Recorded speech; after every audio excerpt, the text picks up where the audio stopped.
Quelle fraction est représentée par l'image suivante?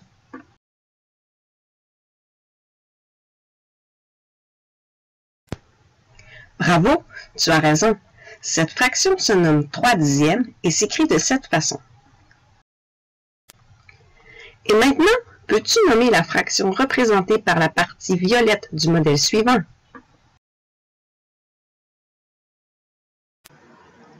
Bravo! La fraction représentée est bien 6 dixièmes et elle s'écrit de cette façon. Savais-tu que lorsqu'une fraction est en base 10, donc que son dénominateur est 10, 100, 1000, etc., il est possible de l'écrire d'une autre façon? Si on regarde le tableau de numération, il y a une colonne pour les unités, une pour les dizaines, une pour les centaines, une pour les unités de mille, et nous pourrions ajouter des colonnes à l'infini.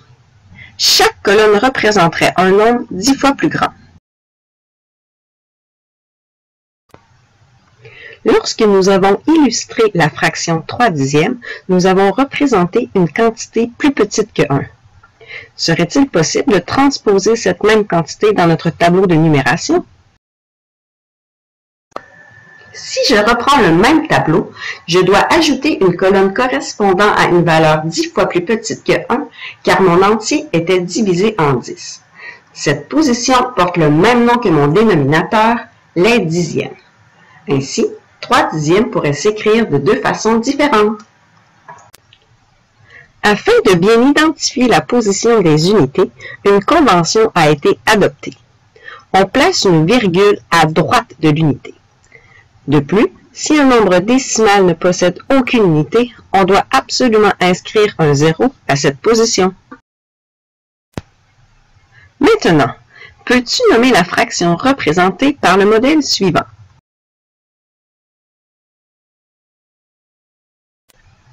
Bravo!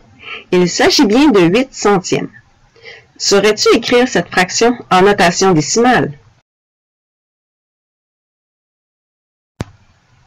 Si l'on reprend le tableau de numération, nous avions ajouté une colonne de dixièmes.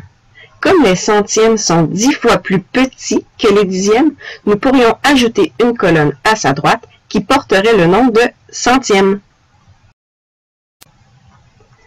Pour écrire la fraction 8 centièmes en notation décimale, tu dois compléter le tableau en t'assurant de bien respecter la valeur de chaque position. Attention de ne pas tomber dans le piège. Comme il n'y a pas de dixième ni d'unité, tu dois inscrire un 0 à ces positions. À ton tour maintenant. Amuse-toi à représenter les fractions et à les écrire en notation décimale.